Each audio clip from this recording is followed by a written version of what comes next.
Matheus veio tirar o passaporte na Polícia Federal aqui em São José dos Campos. Ele tá no aeroporto, do lado da Embraer. Mostra aí, Matheus.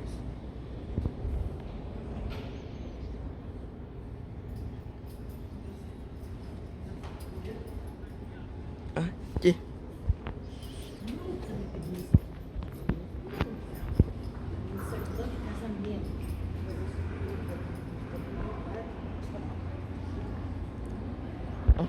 Parece. É que o aeroporto ele só funciona de vez em quando. É desativado.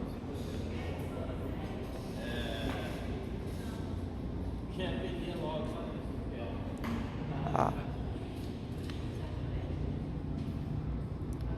Na cafeteria tá tudo desativado.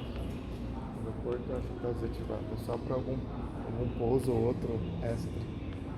Mas eu acho que voos de linha não tem mais não. Paradinho. tchau.